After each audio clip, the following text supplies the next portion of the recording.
Testing, testing, testing. 1, 2, 3. Testing, testing the California green.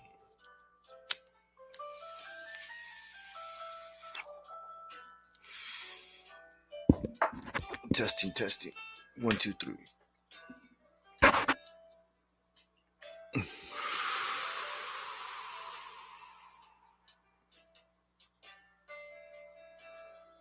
Testing, testing.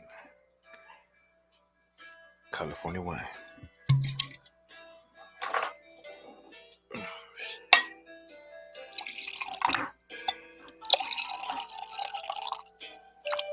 Just a little bit more. What about there? Okay. A little swirl. A little smell. A little taste. A little savory smoothness of that Napa Valley, Northern California wine. Salute. Salute to all of you. Behind the scenes right now, as you can tell. Behind the scenes. Before we get started here. A little time. A little moment in time, that is. Intermission. Testing. Just testing. Just testing those. Testing the microphone. Testing the transmission. Shifting gears. Burning smoke. We're about to get started. We're about to get started just in a few. I'm just making sure everything runs right. Remember, this is live, uncut, and direct. Live, uncut, and direct here at the Boxing Lounge Hour with the dude. That's correct. So let's get this party started. I like this. I like the song. I like the music selection that I'm tuned into. I got everything that I need at my reach. So let's go ahead and get started with the conversation. I got a lot of things to share, a lot of things to talk about. Just bear with me. It is what it is. It is what it is.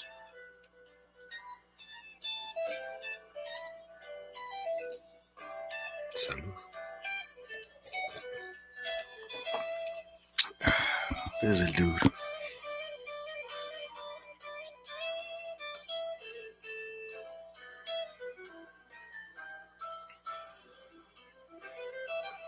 There's a dude in the house.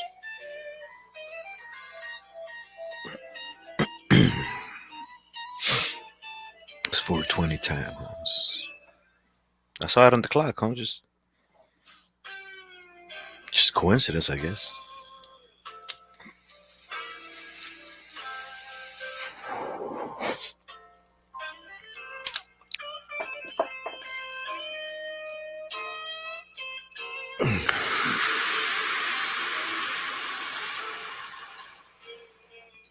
We're behind the scenes right now. We're just testing out the waters right now.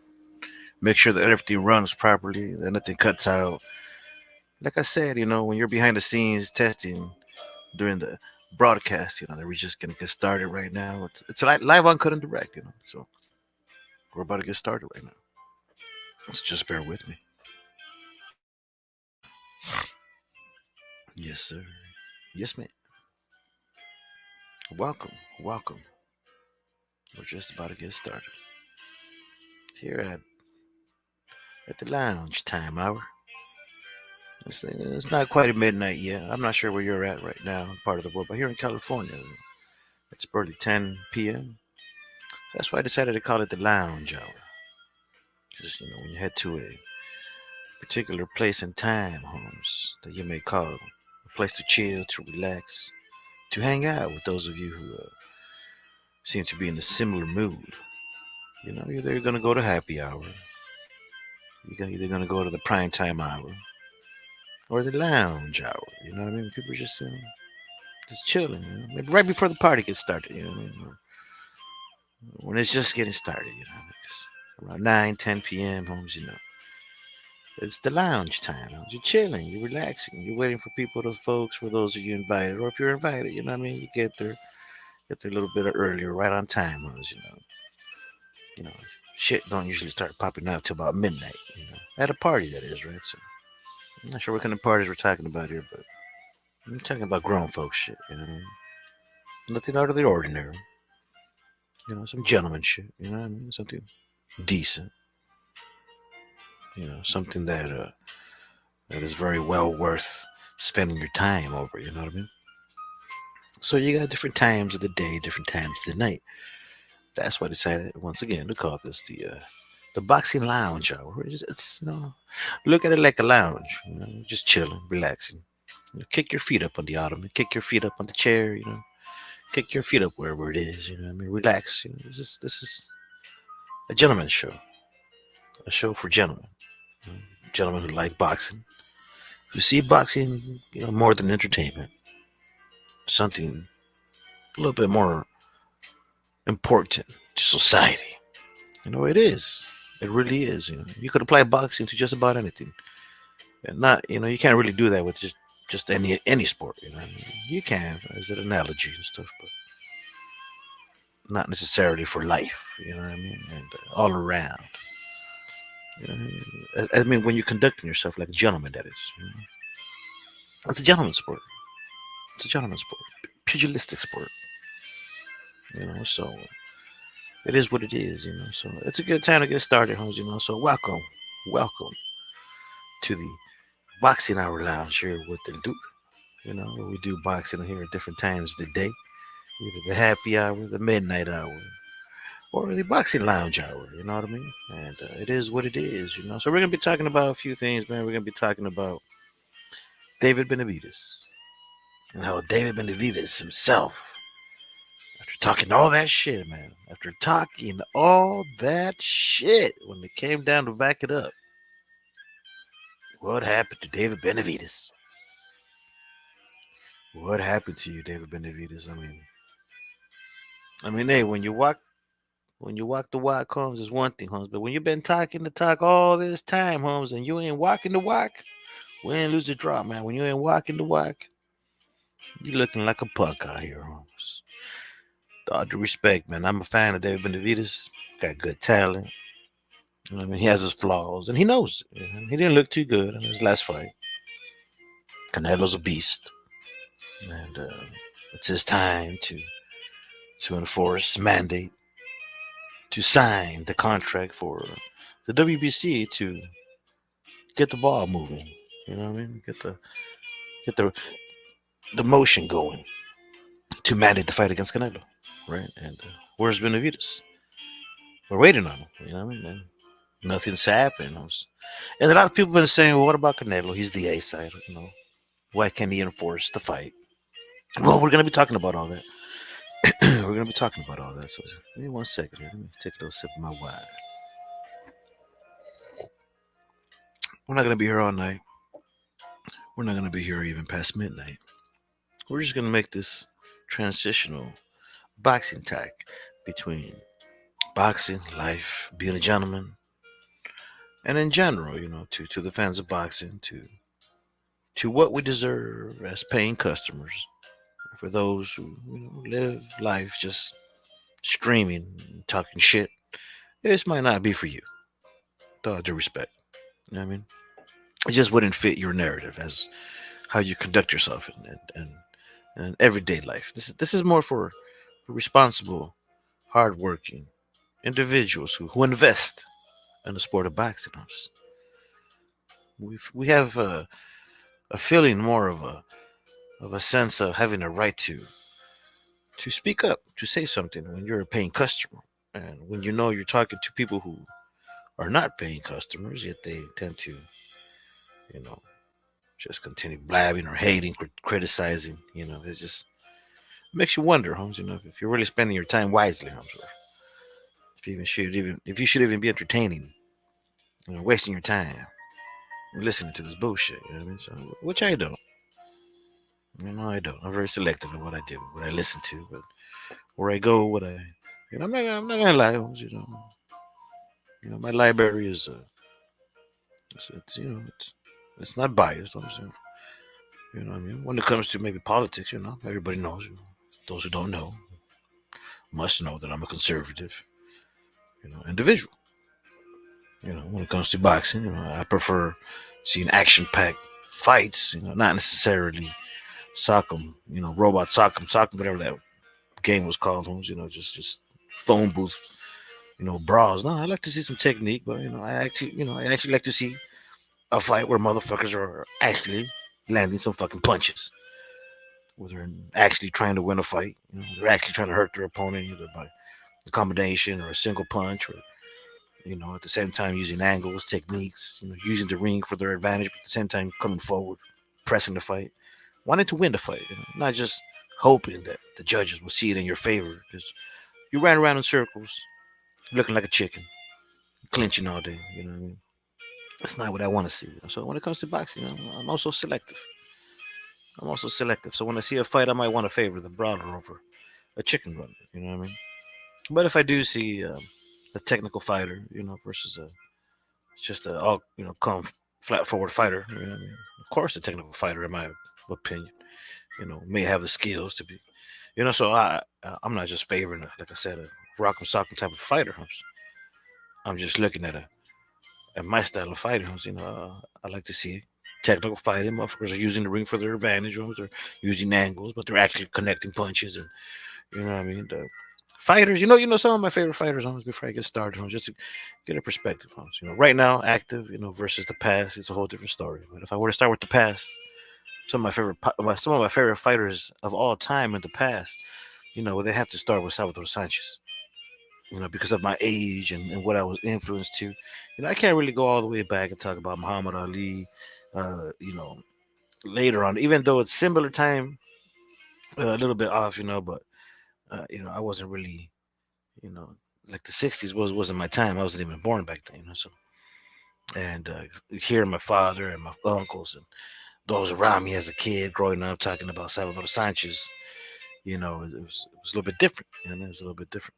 So to me, Salvador Sanchez is one of my all-time favorite fighters of all time. Roberto Duran, Julio Cesar Chavez, Mike Tyson, but Muhammad Ali did have there's a spot in my heart for Muhammad Ali as one of my favorite fighters. I learned about Muhammad Ali more, possibly more like I would say in middle school. So I learned to appreciate Muhammad Ali's, aka Cassius Clay's history. You know what I mean? So that, but fighters, my all-time greatest fighters, would include Ali, Mike Tyson, Chavez, Duran, Salvador Sanchez. You know what I mean? And some other fighters who you might not know of. Orlando Canizales. I believe his footwork, was impeccable, man. It's his angles, his combinations. You know what I mean? He wasn't perfect. Huh? He has one loss or two, I think, in his record, but he has a whole bunch of wins and shit. But Orlando Canizales to me is one of my greatest fighters of all time, in my book. You know what I mean? And, I can't deny the fact that there's other fighters out there as well, who fit that description, I believe put down Manny Pacquiao, Finito Lopez. You know what I mean? So yeah, my taste in boxing, usually, as you can see, are fighters who actually try to win the fight, not necessarily known for running around in circles and shit, clinching and all that shit. So nowadays, my favorite fighters, it's kind of harder to tell. Canelo. I mean, if I were to tell you right now, if you didn't know, I'll let you know about my pound for pound list. I just start. I would say my six, my top six, maybe seven. I'll leave it at seven, homes, because once you start getting into 10 and up there, you kind of stretching, the conversation. But just straight to the point. My number one pound for pound fighter right now, active, is Canelo. Two is Usyk. Three is Bud Crawford.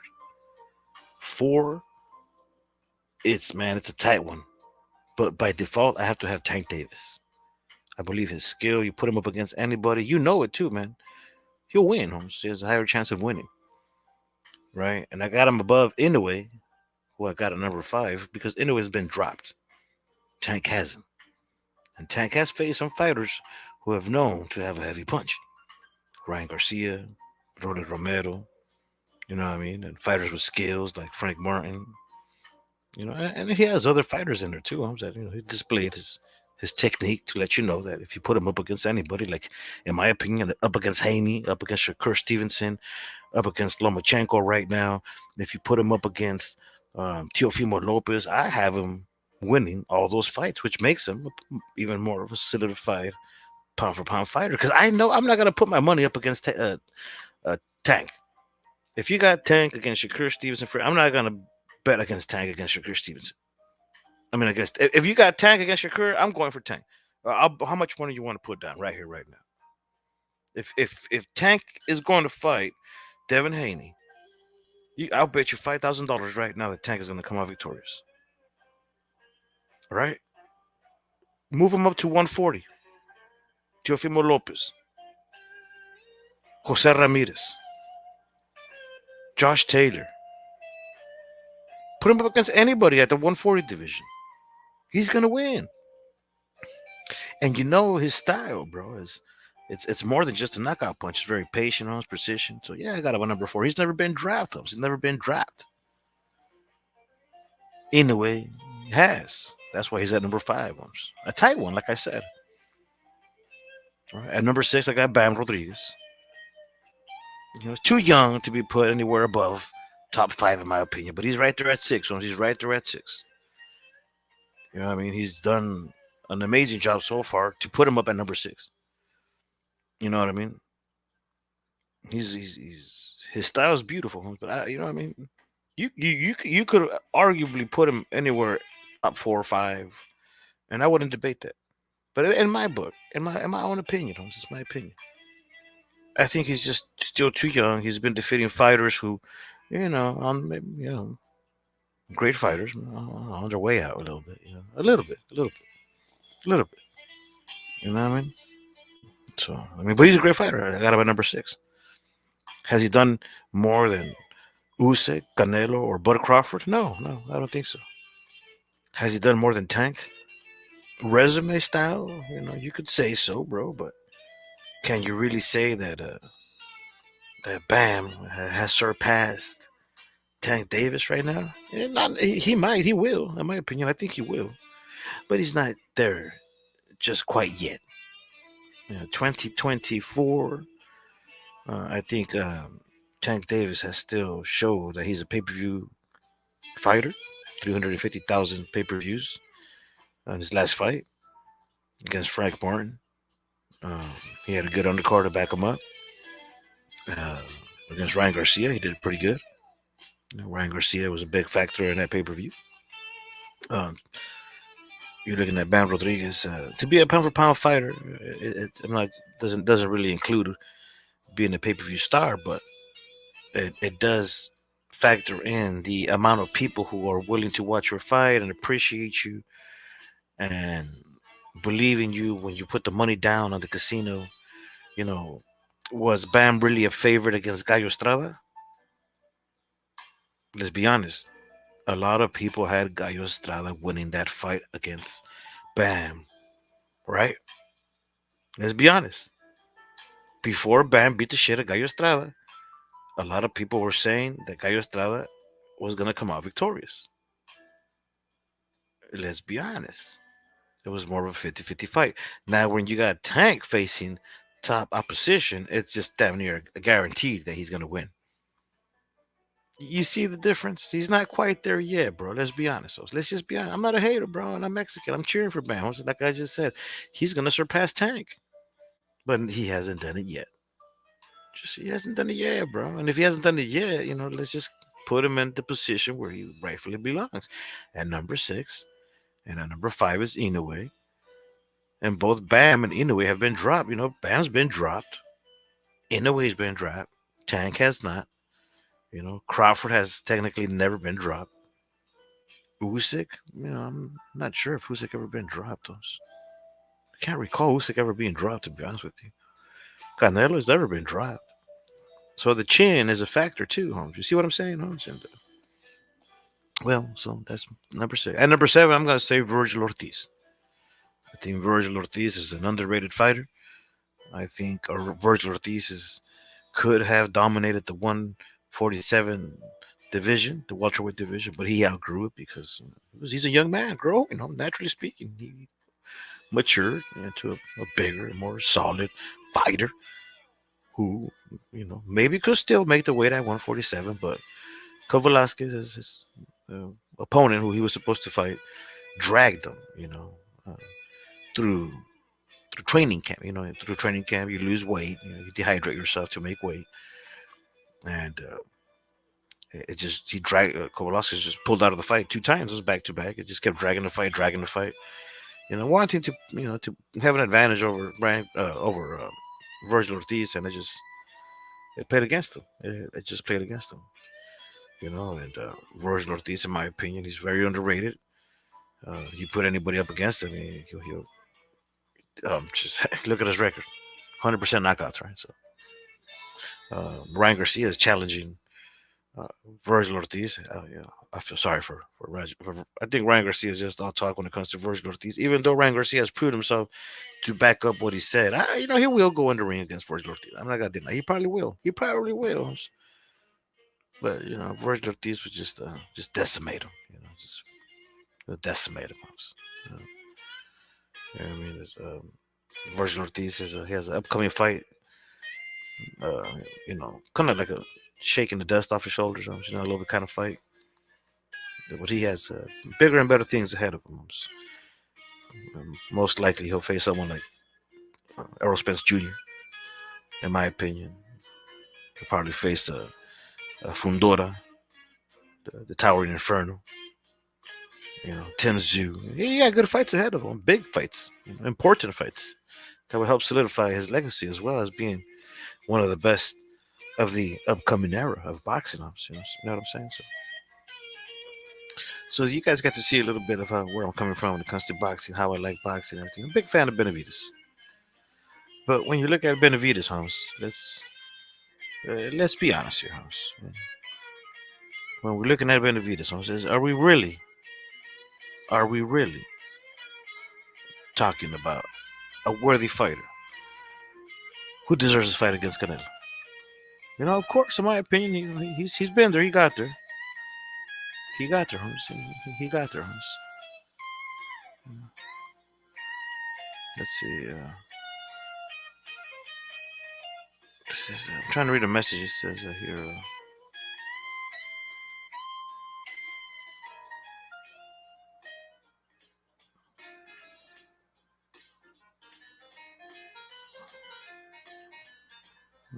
Let's see here. All right. Here we go. There we go.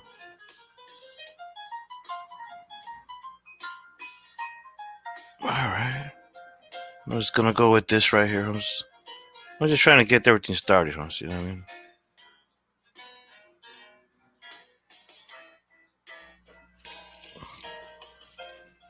Let's see right here. All right. Look at all these tabs. So I got a few tabs out here, Holmes, that we're gonna go ahead and listen to, Holmes, to kind of it's live uncut and direct, Holmes. Live uncut and direct, Holmes. You see what I'm saying? So I'm just trying to get used to these buttons right here. I haven't done this in a while, Holmes. So I'm gonna go ahead and share the screen. I'm gonna go ahead and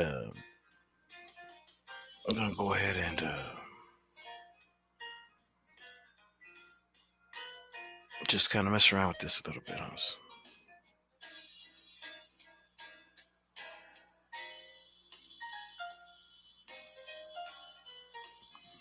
Let's see here, Holmes. Just bear with me, Holmes. Just bear with me, Holmes, because I'm live and cutting direct. Cause most likely I'm gonna come later on, probably edit this shit out. You know what I mean? These politics. I'm trying to figure out how we're gonna move on, Holmes, with this conversation, Holmes, as well, Holmes. You know what I mean? Because the main topic is David Benavidez says no to Canelo fight. You know what I mean? Who's next? He literally said no to the Canelo fight. Holmes. He literally said no to the Canelo fight. And we're gonna talk about that right here, right now, in the boxing hour with the dude. You know, the boxing lounge hour with the dude. You know what I mean? Let's go ahead and Let's go ahead and move this back a little bit right here, Holmes. You know what I mean?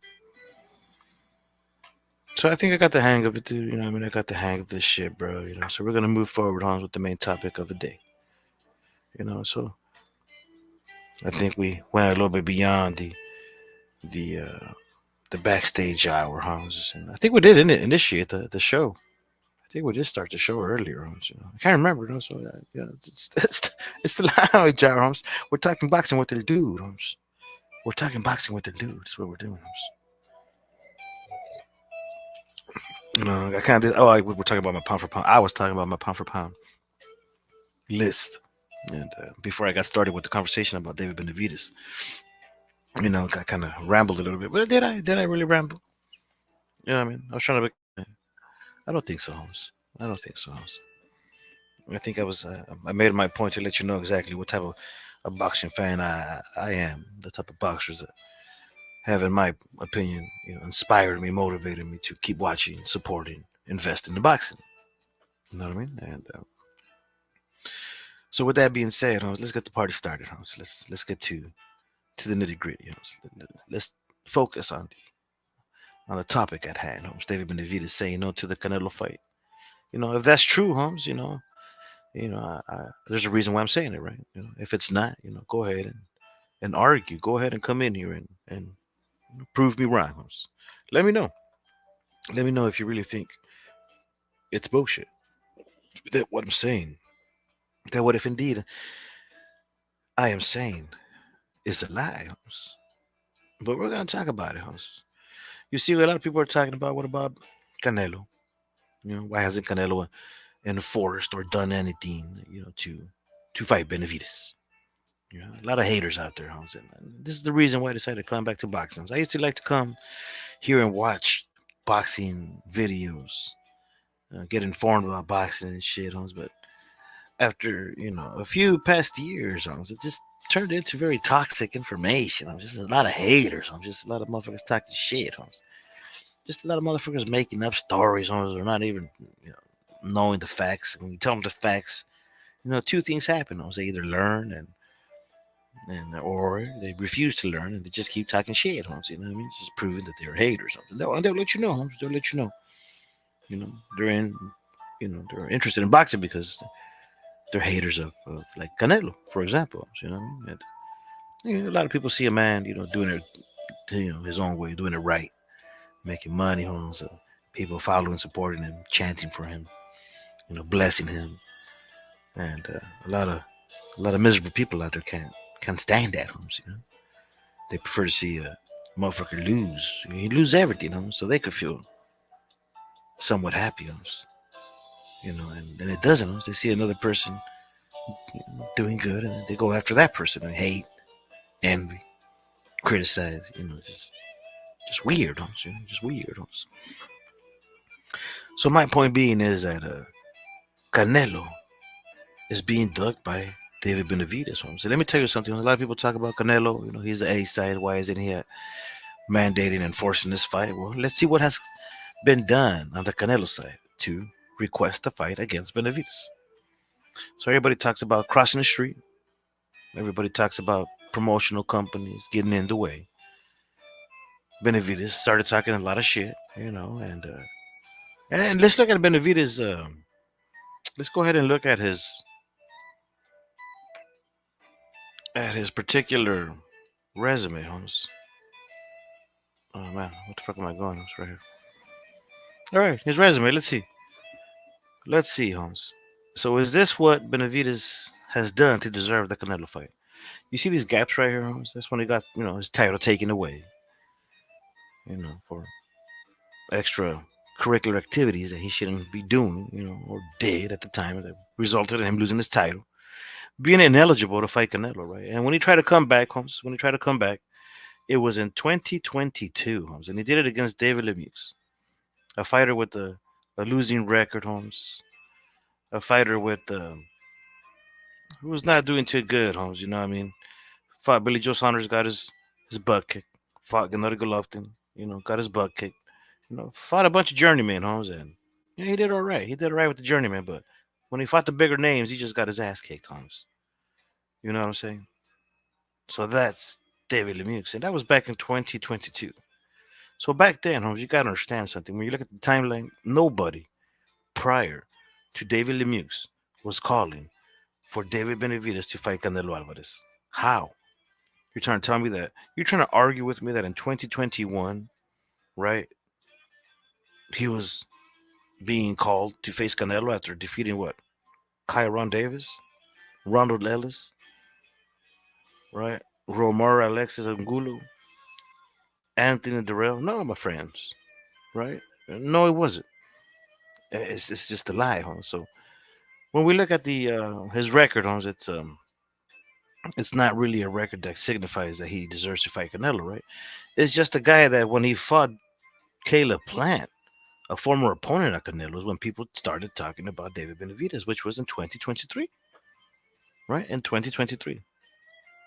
Now, remember that in 2023, the WBC said the winner of this fight between Caleb Plant and David Benavidez was going to get the fight against Canelo. Remember that? The WBC said the winner of that fight was going to become the mandatory fighter for that fight, right?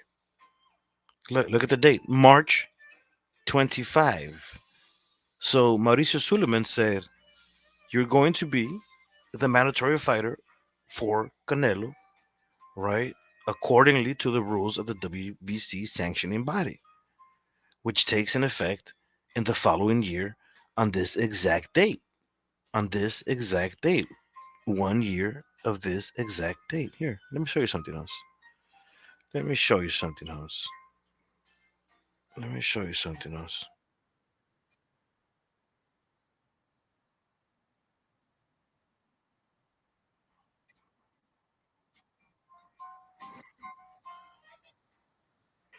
Okay, so this is Mauricio Suleiman. He's talking about he's talking about why Canelo has not fought David Benavidez. Okay, and why he made David Benavidez the mandatory fighter for Canelo Alvarez. And he explains the date, he explains the rules, and it's him explaining this word for word. He says Canelo became undisputed at 168 by defeating three undefeated world champions. He fights David Benavidez, former mandatory fighter who was waiting for 2 years to fight David, but David was nowhere around to give his own mandatory fighter and Yildirim a fight for various reasons. Right? You could look into it why his you know extra curricular activities resulted in him not fighting his mandatory. Why he didn't fight Canelo Alvarez during this particular time that he was laid off, right? Or ineligible, or recovering his credentials. You know what I mean? So David Benavidez is coming back from a layoff. Yildirim is petitioning. He's enforcing his mandatory. Remember this. Yildirim is enforcing his mandatory. Yildirim is enforcing his mandatory, which is why Canelo's facing Yildirim. Right? Listen to this. Then he becomes undisputed by defeating all these four warriors.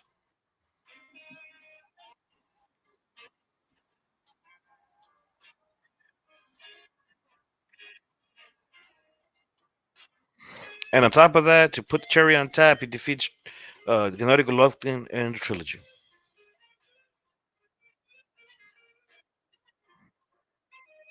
During this time, Benavidez continues his trajectory to become the mandatory fighter against Canelo without really having any right to it. Because of his extracurricular activities. But he defeats Caleb Plant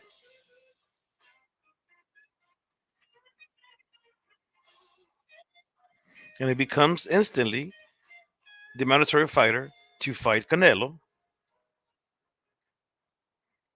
in effect of the following year of this March of this year of 2024. Here, let me rewind that part right there for you haters right there. Why hasn't the WBC mandated the fight against Benavidez? Remember, oh, the WBC is crooked. Mauricio Suleiman, he's promised that after he defeated Caleb Plant, the winner of that fight, was going to fight Canelo, and he never mandated the fight. But here's Mauricio Silliman explaining that he actually did. Once again, he doesn't have any right to this mandatory fight against Canelo because of his extracurricular activities. But he defeats Caleb Plant. He defeats Caleb Plant in March.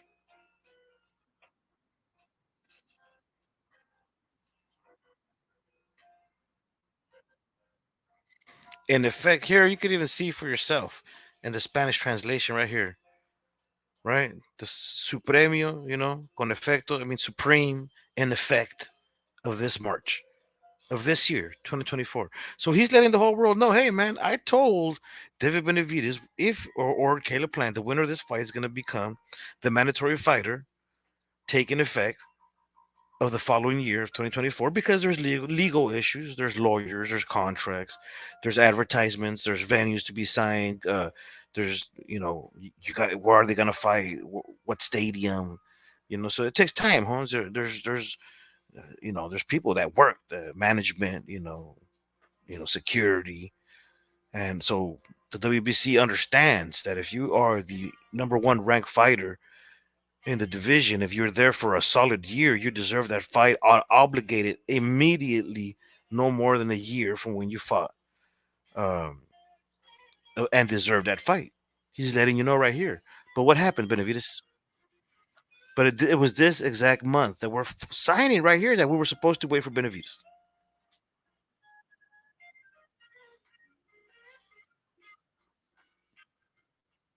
But to this day, he's referring to Canelo. No one has broken any agreement, any agreement to fight Canelo. This is all public. Benavides has had his fair shot to fight Canelo. No one is blocking him. And this is a fight that the entire world wants to see, even the press. And even Canelo to this day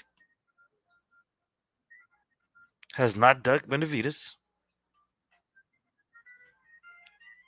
Up to this day of March, he has not ducked Benavides. It's Benavides who has to sanction this fight, where he becomes the mandatory fighter, where he has to petition for it, right? He's letting Benavides know, right?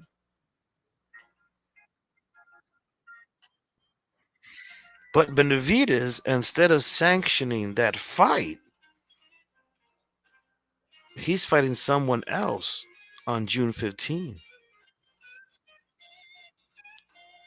at light heavyweight. So Mauricio Suleiman, the WBC president, is letting you know, I told Benavides that on March 2024 he was going to get mandated to fight Canelo, right? But it was his responsibility to petition for that fight. But instead of petitioning and wanting to fight against Canelo, he's letting you know right here, Canelo is willing to fight him, but we're waiting on Benavides. Instead of signing and forcing the mandatory, he requests to move up and weight to fight another fighter at light heavyweight. And it's June. It's past the mandatory date. It's past the mandatory date. And it's a higher division, right? And we accepted it because he requested it to move up and weight and fight for an interim position.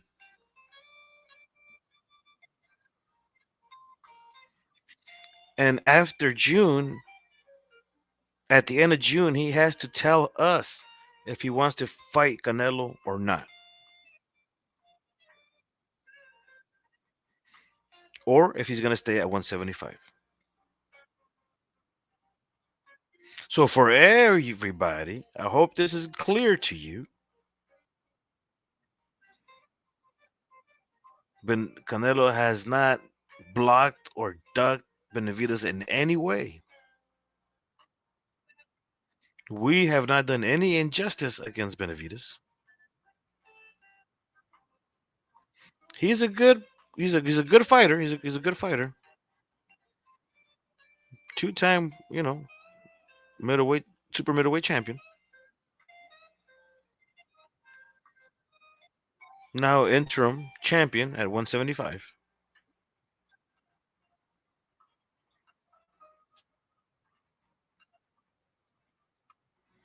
with an opportunity to fight the against the winner of Beater Beef or Bivol,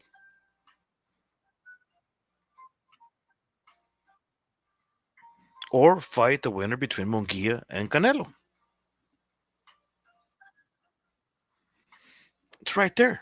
So now you got Suleiman, the WBC champion, letting you know right there, bro. He's letting you know that, hey, bro, he's letting you know. He's letting you know, right? That when he defeated Plant, he became, in March, 1 year from there, he was going to become the fighter to fight Canelo, the winner of that fight, right? But what did Benavidez do? He decided to fight Demetrius Andrade instead, right? You guys remember that? You guys remember that? He decided to fight Demetrius Andrade instead. Demetrius Andrade was, and that had to do with the WBO as well. The WBO was pushing for that fight. The WBC allowed it because instead of waiting with the guaranteed shot, without risking a loss to fight Canelo, because Benavidez could have just sat there and done nothing and had still had a guaranteed fight against Canelo at in March the following year, 2024, which is just present time, right? But he decides not to. He decides to take a fight, a stay busy fight against Andrade, defeats Andrade. Good for him. And then when push came to shove, when it was time for Benavidez to sign the contract against Canelo for the mandatory, he decides not to, and he decides to move up in weight against Alexander Javozdik. Okay, so that's uh that's Suleiman right there.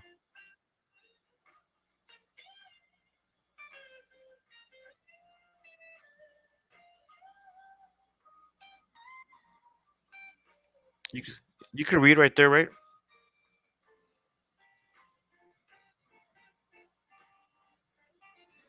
Right. So he's saying that sanctioning bodies have mandatory fighters, and you're supposed to fight these fighters because those are the rules of boxing, right? But there's different rules in the four organizations. IFBF has their own rules, and this is why I wanted to show this particular clip because, like I said, why did Benavidez fight Andre instead of Canelo when it was Suleiman, the WBC, that said the winner of that fight gets Canelo next? Well, that's because the WBO sanctioned body pushed for Andre to fight Benavidez. The WBC has no say so over the WBO sanctioning body. The WBC said, "Hey, on our part, Benavidez is going to fight Canelo next because he defeated Plant on our part, but we have no say so on what the WBO is going to say. If the WBO wants Benavidez to fight Andre, that's on them.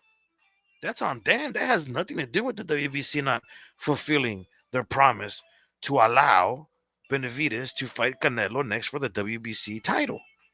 But you fucking haters out there are accusing this man, this innocent man, this hardworking, honest man, Holmes, this WBC president, Mauricio Suleiman, who has done nothing wrong, Holmes, who's left it out unopen and letting you know, hey, man, I promised Benavidez he's going to get the fight in March 2024.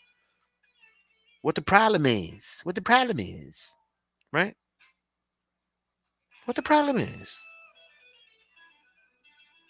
Why are you guys forgetting about the facts and saying, oh, man, this man ain't cheating anybody. Oh, but he's fighting Andre. He's fighting Andre. See, he didn't fulfill his promise. Benavidez should be fighting Canelo right now. He's instead of Andre. Nah, motherfuckers, you haters, you twisters of the truth, you foul mouth motherfuckers. That had nothing to do with the WBC. That had nothing to do with Mauricio Suleiman. That had nothing to do with Canelo. That had everything to do with Benavidez choosing to stay sanctioned, right? Or to allow another sanctioning body like the WBO to dictate a fight against Demetrius Andrade. That's on damn, Holmes. That's on damn. That's on damn, Holmes. right? That's on them. But what did David Benavidez say about all that shit? What does David say about all that knowing this? Look at the type of character this man has, Holmes. How he's being raised to lie, Holmes, to slander, to clout chase, and not fulfill his obligations where his own mouth put him at. Let's listen to this.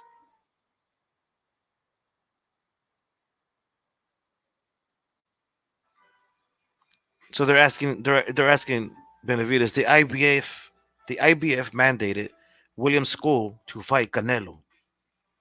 Why hasn't the WBC done the same for you to fight Canelo? I mean, we just heard that it's been since Caleb Plant was defeated. It was declared that Benavidez was going to get Canelo next in March 2024, but he had to petition for it on the date of March. Like that's been laid out, right? It's been out there, right? Everybody knows this. Benavidez knows this. Benavidez knows this, bro. He knows he's next in line to fight Canelo at the WBC sanctioning body, at and he had to petition for it in March 2024. Everybody knows this, but everybody's forgetting about it. Why? Because they're haters at Canelo, bro. Or it could be that they're racist against Mexicans, bro. Like, oh, see, the Mexican man's covering for Canelo. The WBC is a Mexican sanction. It could be racism, bro. Just haters, racist. I thought I was just idiots, bro. It could be racism, right? But let's see what Benavidez has to say. You know,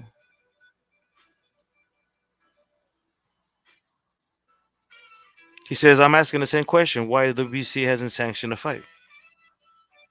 The IBF is doing the right thing, and maybe every other organization could take notes from the IBF."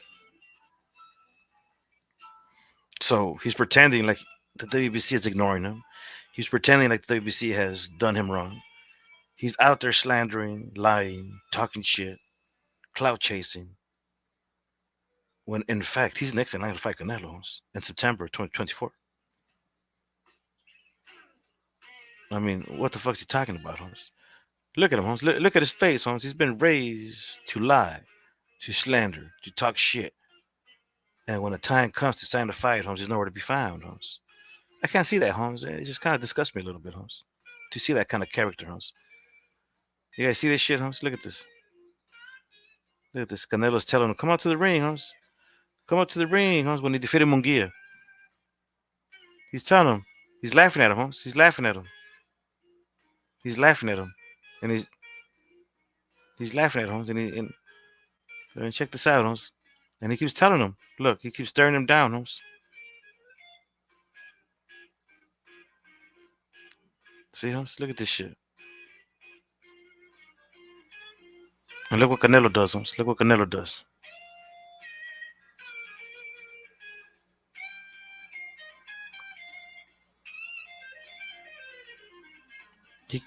You know what I mean? He keeps telling Holmes, step in the ring, Holmes. You know, I try to find a short, Holmes, you know what I mean? But you can see, Holmes. You can see what I'm talking about. As a matter of fact, Holmes, here, let me go back to this. I'll show you what I'm talking about, Holmes. I'll show you what I'm talking about, Holmes. I'll show you what I'm talking about, Holmes. The part, you guys might have missed it, Holmes. You guys might have missed it. I got it right here. Don't worry about it. Where Canelo was pointing, come in the ring, Holmes. Step in the ring. Step in the ring. And Benavidez said, nah, I ain't going up there, Holmes. I ain't going up there, Holmes. You're too scared to go up there, Holmes. Tell me I'm lying, Holmes. Tell me I'm lying, Holmes. So we got Canelo. He crossed the street. He signed, not only did he cross the street, but he signed a deal with the PBC, the same promotional company where Benavidez is at. He tells him, hey, Holmes, you're about to be the mandatory at the WBC. You're going to fight me in September 24, right? This is what we're here for. Let's boogie, right? Let's boogie. But what is Benavidez doing? He's too scared, Holmes. He's too scared. He's too scared to sign a mandatory fight, right? And what happens, Holmes? The WBC orders Benavidez versus Plant, right? The winner becomes the mandatory. Number two, the WBC says that in March 2024 will be the actual mandatory confirmation date to comply with the proper legal procedures in order for Benavidez to fight Canelo again in March 2024. You heard it from the WBC president himself. Benavidez rejects the mandatory fight versus Canelo weeks before the mandatory announcement by the WBC. Right? Benavidez moves up to a different division and fights a semi-retired fighter instead of enforcing the mandatory fight against Canelo. 4. Benavidez moves up to a different division and fights a. Oh, I already said that, right? My bad. 5. WBC gives Benavidez an extension to enforce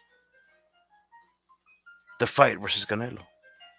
So the WBC is giving Benavidez an extension, right? But the WBC ends up giving Benavidez a second extension after time ran out. It's a second extension, a second extension, bro. Number 7, WBC is currently awaiting the decision from Benavidez if he really wants to execute his next in line opportunity to fight Canelo. Number 8, the fans know mandatories can end up in purse bids, meaning there's no excuses, Holmes. Benavidez, he really is ducking nowadays, Holmes. The gloves are on your hands, Benavidez. Where are you? Where are you, Benavidez? The fans want to know. And right now, you can't deny it. Benavidez, he's all talk. He's all talk, no walk Benavidez. All that cloud chasing, only to step aside. I mean, come on, Benavidez. You're really doing this. And let's be honest, Holmes. Let's be honest. You know what he's doing? He's lagging. He's stalling to kind of wait for another sanctioning body to mandate another fighter, so Canelo could pick another fighter, and then Benavidez is gonna come out of the closet and say, "Hey, yo, he's ducking me, he's ducking me, he's ducking me." Right? It's like, nah, Holmes, your time right now, Holmes. Because let's talk about this, Holmes. The big fight is in September. These fighters need time to prepare, right?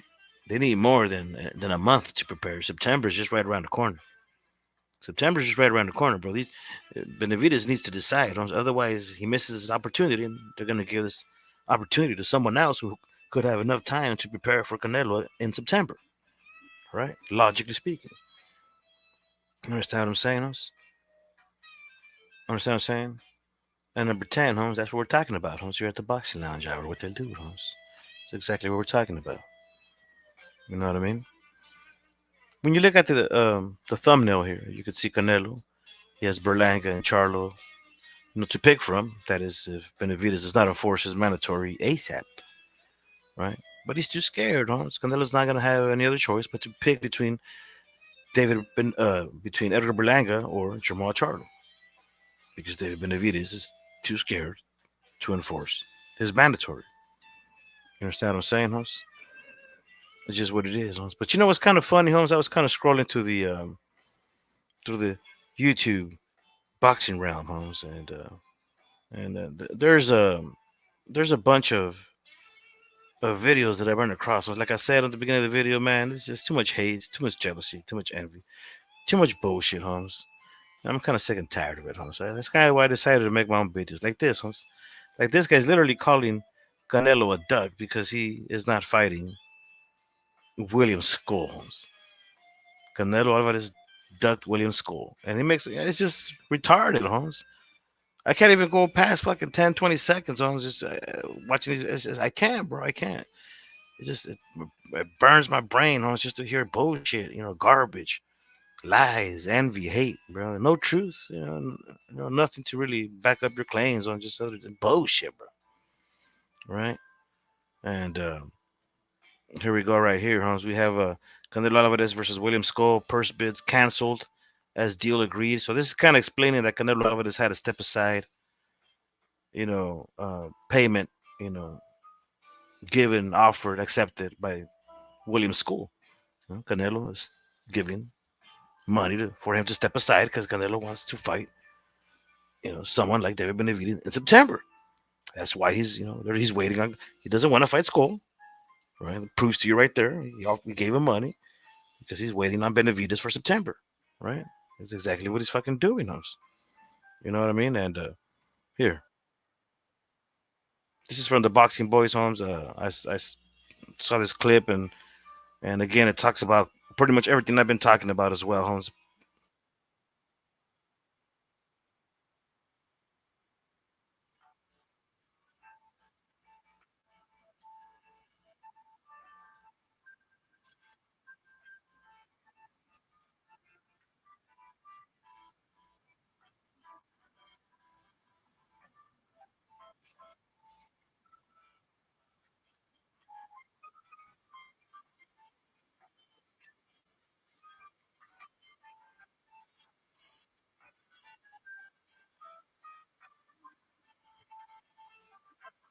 You seen that shit right there, Holmes? You seen that? You heard about that, right? Right, but one thing that a lot of you guys failed to also recognize is that Edgar Berlanga gets a mandatory shot at Canelo because Morrell moved up. Now, if David Morrell moved up in weight, making Berlanga the mandatory fighter, okay, so what does that say, Holmes? What does that say? Okay, you can read it for yourself right here. With the WBA mandatory Berlanga, mandatory for the super middleweight fight. hmm, Okay, so he's now mandatory.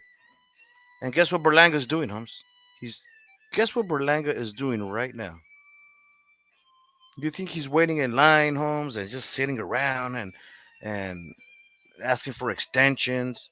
And now that he's the mandatory to fight Canelo, he's gonna move up in weight instead of signing the and enforcing his mandatory shot, that golden ticket against Canelo. No, Edgar Berlanga is literally saying, "Give me the fight." And you know what Edgar Berlanga did? He already enforced the fight. He already enforced his position. And a lot of you motherfuckers are hating because Edgar Berlanga might be next because David Benavidez is too scared. See, now there is a certain agreement. The sanctioning bodies do know that, it's kind of like first come, first serve.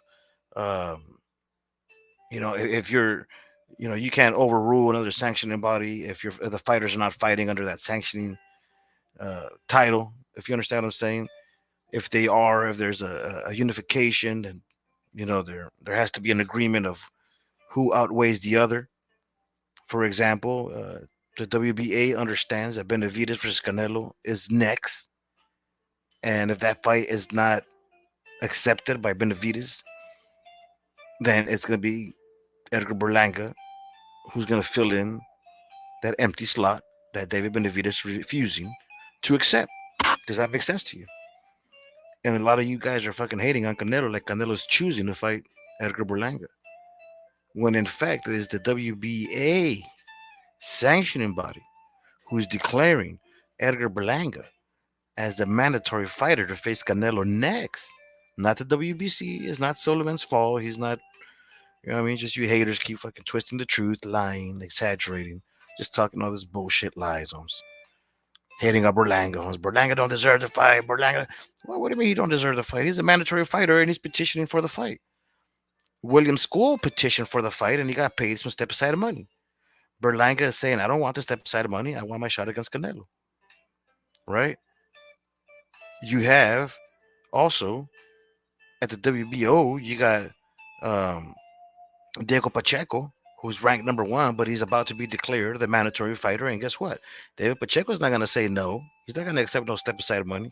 He's going to go after glory. He's going to immediately accept the fight against Canelo and enforce it, mandating his position, guaranteeing him the a ticket to fight Canelo. But who's going to have next in line? Benavidez is first. If Benavidez doesn't want it, it's going to be Edgar Berlanga to fill in that slot. And if for whatever reason Edgar Berlanga falls off of that category, then it's William School who has third in line, right, as a mandatory fighter according to the sanctioning bodies. And after William School is Diego Pacheco. In that order. It's exactly how it is. Those are the rules. Those are the sanctioning bodies. Each has their own rules. Each has their own number one ranked fighter. Each has their own mandatory fighter to face the champion, currently being the undisputed Canelo. Right. So, but I don't hear anybody talking shit about, oh, why is the WBO, you know, changing it? It's fight they've been defeated. Nah, but it's always a Mexican's fault, right? But the Mexican got to do all the work. It's the Mexican against every fucking fighter in the world. Everybody waiting in line against Canelo. I mean, it's kind of ridiculous, right? And you're hating on Berlanga, a young man, undefeated with a great record, with a great backing behind him, a whole country behind him. You got Puerto Rico, a whole nation of Puerto Ricans because they are also part of the United States of America. But you know what I mean? It's their own providence. You know what I mean? It's their own land, It's their own nation. They're just part of the United States, You know what I mean? It's a little Boricuas, You know what I mean? They represent themselves in the Olympics. You know what I mean? So it is what it is, It is what it is. But what you know what I'm saying, to our brothers out there in the Puerto Rican island, big shout out to you. Big shout out to you, brothers and sisters. But that's Edgar Berlanga, Holmes. He has a good following, Holmes. Undefeated, mandatory. A fighter who's petitioning for the fight. He wants it. He's not chickening out. He doesn't want to step aside money. He's not stalling. He's not hiding. He's not moving up in different divisions. He's right there, Holmes. Right? He's second in line. But if he doesn't want it, he's gonna be next. Plain and simple, Holmes. Plain and simple. But because we're also talking about the PBC, the Premier Boxing Champions, and there was an original contract with Canelo facing Jermall Charlo with the PBC banner, and because Jermall Charlo had a contract with the PBC, right? He also has the opportunity to legally, because we're in the United States of America, request to revisit that contract, um, and at least have an opportunity to negotiate. If you guys don't know about boxing laws, I'm sorry, about business law. You guys don't know about business laws, and I don't know I don't know what to tell you, but when you do business in the United States of America and you have a partner or you intend to do business with someone else, there's um, these clauses or these particular, how would I say this, parts of a contract that if a contract is fulfilled or if it doesn't become fulfilled, you at least have a time to revisit the negotiation before you go shop around somewhere else. And all. Why? Because you could be sharing, sensitive information. Um, you could possibly, you know, the company possibly invested a lot, in you or in the interview or for whatever reason, Holmes. You have to give them a chance, Holmes. You got to at least give them a chance to see if they could, renegotiate. It's part of the law, Holmes. It's part of business law, Holmes. There's always that, before, why? Because they're in line, Holmes. And there has to be sometimes a legal, of course, there always has to be this a legal factor, Holmes. Like, a reason why, the fight didn't take place. In the first time when it was offered to Jermall Charlo, many say, which was documented by the WBC, that he was going through some, you know, rehabilitation because of mental issues that he was going through, right? And you cannot deny a person an opportunity to fulfill a contract if they're temporarily going through some medical issue. Then you're discriminating somebody, because of a handicap, and that I don't really want to get into business law. I'm not a lawyer, Holmes. I mean, business, what I know about business, is none of your business, but I'm trying to share with you a little bit about business. You know what I mean? So, and even though there's out there people, Holmes, have their own business, Holmes, and they still don't know about the business laws, correctly, always getting sued or in trouble or doing illegal shit, it was just because they haven't taken the time to properly know what business law, entitles, So, and sometimes it's a renegotiation of a contract, which is why Jermall Charlo with the PBC has a legitimate, reason to petition to request to negotiate with the PBC and Canelo to have that fight against Canelo next. Legally speaking, he has a right to, for an audience, at least to present his case. But it does not give him the right to force Canelo to accept that deal, right? So, but he's at least given the opportunity to be heard, which is why his name is being mentioned publicly, to fulfill the legal aspect that he does indeed have an opportunity. And a lot of you haters are out there hating too. I mean, call it what you will, but he is, undefeated. He was recently, he legally was holding the WBC middleweight championship, you know, for quite a while, Holmes. Now there was a time where he was, and I would say in the bench, you know, you know, injured reserved, whatever you want to call it, and it put him out of commission for quite a while, Holmes. But you cannot deny the fact that he's still undefeated, and he came back in this year. He defeated Jose Benavidez, David Benavidez's own brother. Jose Benavidez is known to be a warrior. He gave Terrence Crawford one heck of a fight. Terrence Crawford somewhat struggled with Jose Benavidez, but once he adjusted properly, he took control of the fight and he defeated him by knockout. He stopped him, if I'm not mistaken. He's a handful. He's a fucking handful. He's no joke. Despite having uh, if with all due respect, a handicap, the dude is limping because he has a bullet in his knee. He got shot in his leg, Holmes. You know what I mean? So that's how he's fighting, Holmes. So that's what said Benavidez, but he's still giving fighters like Terrence Crawford one heck of a fight. Close fights, fan friendly fights, fights that are worth rewatching. You know what I mean? Intense fights, Holmes. And you understand what I'm saying? So he just recently fought Charlo. It was a good fight, a very good fight. And so he's been active. Charlo's back. And you see him smiling, partying, having fun, traveling on vacation with his family and friends and with his kids. And he's doing good as a man, huh? And a lot of people think he's a chicken. I just think he's a chicken. He's been avoiding Canelo for quite a while. Legitimate or not, he has an excuse. He has an excuse, but now he's back and he's legally pursuing the fight against Canelo.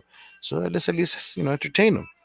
And if Canelo defeats a undefeated, you know, former slash and recess kind of champion of the WBC. You know what I mean? He's a worthy opponent. He's definitely a worthy opponent, and he has a physical advantage over Canelo. So that's something you also cannot deny. You know what I mean? So let's go ahead and get rid of that right there, Hans. And that's, as you heard, Mauricio Suleiman. And that interview, you're gonna go ahead and hear it over at Fernando Schwartz, seeing Tregua con Sauliman, todo sobre Canelo. Just pretty much saying, no holding back with Suleiman. You know what I mean? Pretty much letting you know it's everything. All these questions are gonna be thrown over Canelo's character. And so who came out on top, Holmes? The hater or Suleiman? So Mauricio Suleiman, Holmes, he definitely schooled that motherfucker, Holmes. He definitely schooled him, Holmes. You can't deny it, Holmes. You can't deny it, Holmes. You know what I mean? So these are the what's going on, Holmes, here at the Boxing Lounge. We already hit the hour mark. You know what I mean? I kind of said my piece. Um, that's why David Benavidez has not had the fight against Canelo, because he's ducking, Holmes. He has not enforced the fight. I mean, Canelo done it all. Across the street, Holmes, he signed a 3-fight deal, and he literally, had a fight scheduled against Canelo in September 2024. His own manager said it. Solomon literally said that. And what's going on? Holmes? He's nowhere to be found. Nowhere to be found. And you know what? Holmes? Here, let me see if I can find that video. That's one video that I should have put up when Mauricio Suleiman's own manager said it himself. Where his own manager said it himself, Holmes, that David Benavidez was ducking.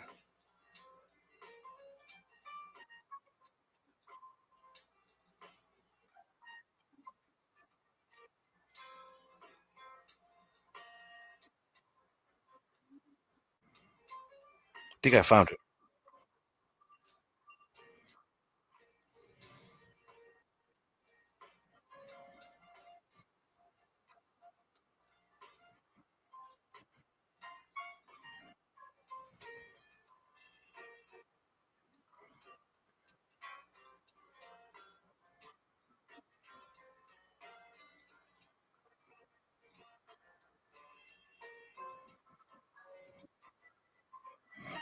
Just bear with me because I'm trying to find a video.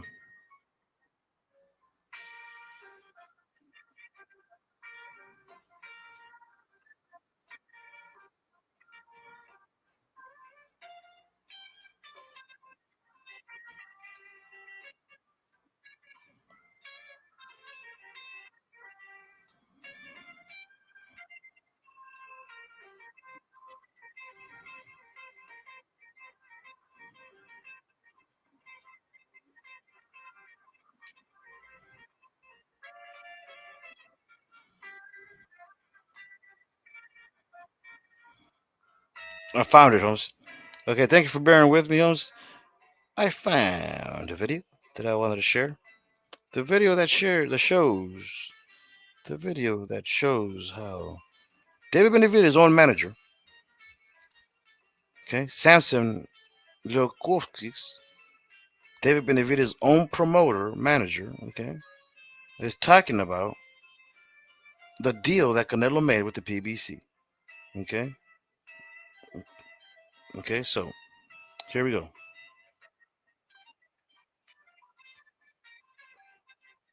Okay, I got to rewind it here a little bit.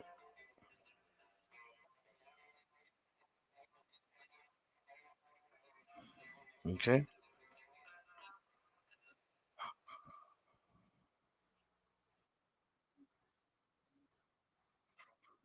okay, so he's complaining. He's complaining about how much money Benavidez was going to get compared to how much Canelo was going to get. But he's talking about a fight that was going to go down in September 24th. That's the deal that Canelo made with the PBC. Now, this is once again Samson Lewowski. He's the promoter of David Benavidez. Okay, remember the PBC. They're as much as you want to call them a promotional company, that's more like their advisory. Al Heyman is just an advisor to them, right? So let's listen to what David Benavidez' own management has to say.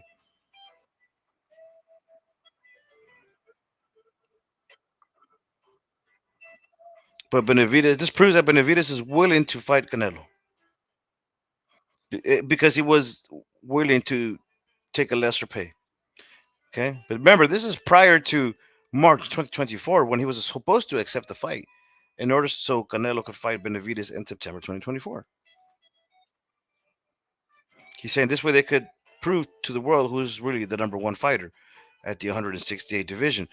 But remember, this is prior to Benavidez ducking the mandatory, right?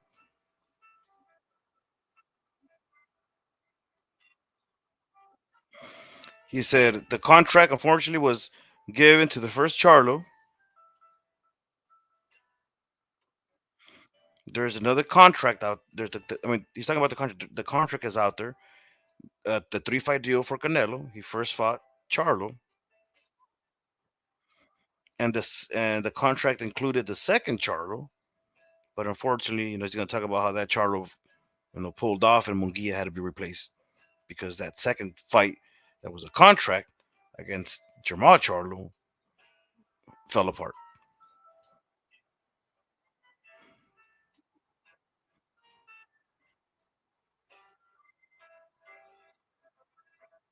He said, but even though I was not part of these negotiations directly with Canelo and the PBC, I know positively. So he's certain right here. He's saying, I know positively that after the fighting both Charlos, from the moment they signed that contract, that after the fight, he fought both of the Charlos,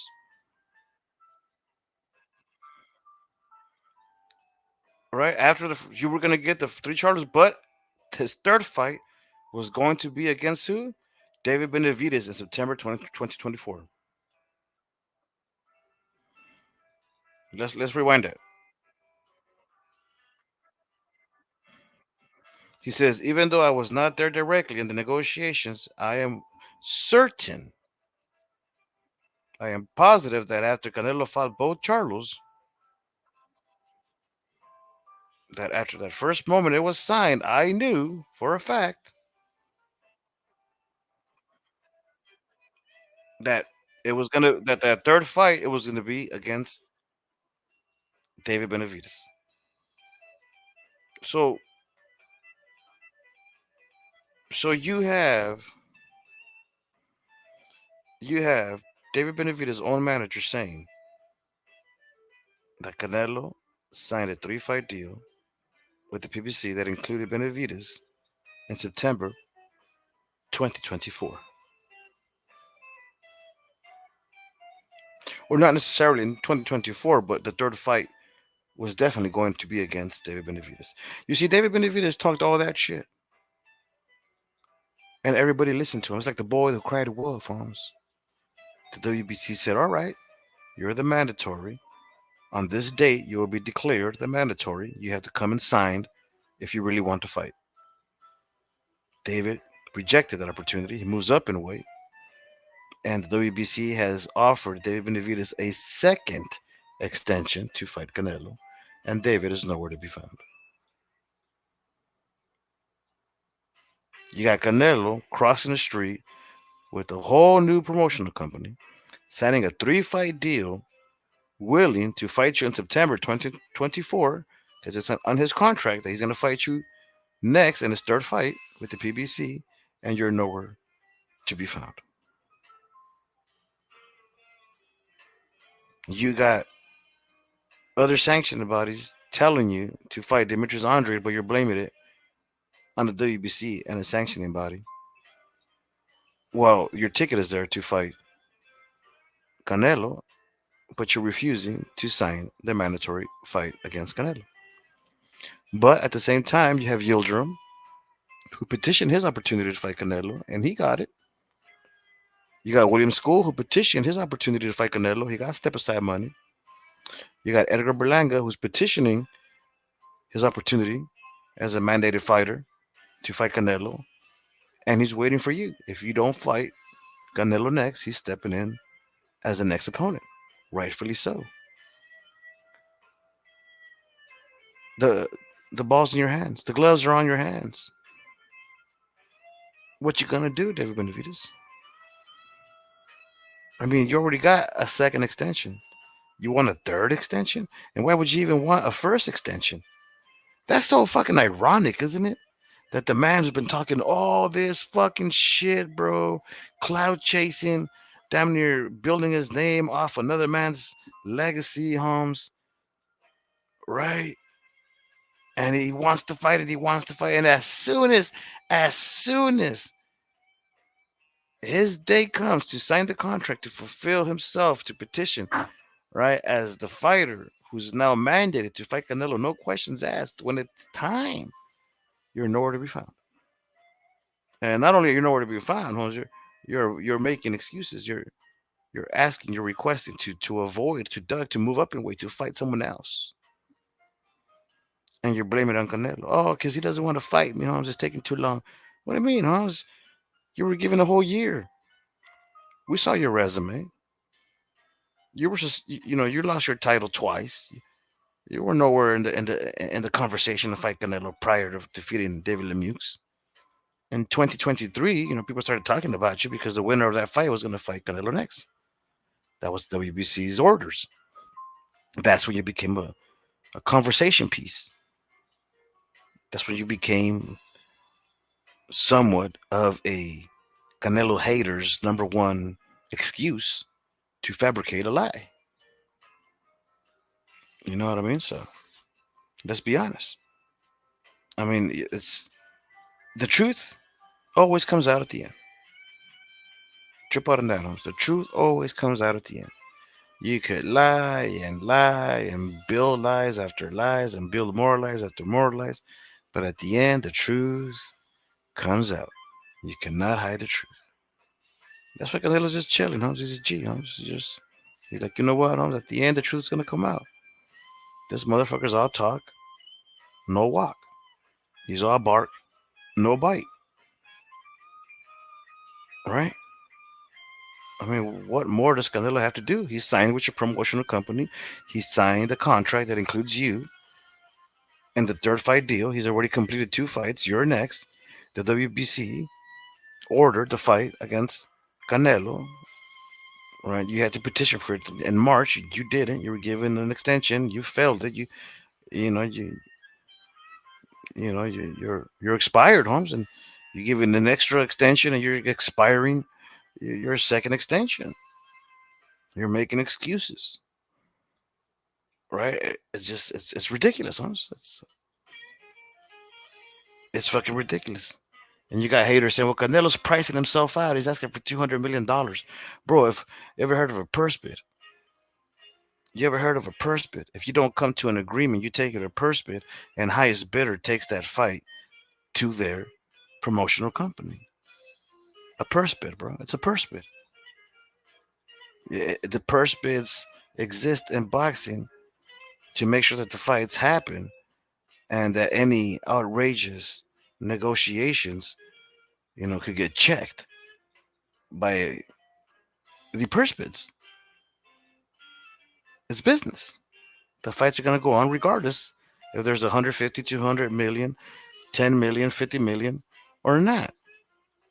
And if one of the fighters or the champion in particular, if he decides to pull out, that purse bid, that mandatory, obligates the champion to relinquish his title as a condition that he's been stripped, no longer able or capable of reclaiming that immediately, right? Because he violated certain rules that pertain to that sanctioning body. He would have to start from the bottom, work his way back up. You understand what I'm saying? It's just the way it is. I mean, what else can I say? It is what it is, Holmes. I'm approaching the midnight hour here in California. I'm going to call it a night. Thanks for tuning in. It is what it is. Have a blessed night. It was the Boxing Lounge Hour here with the dude, and I will get you in the next round. Peace.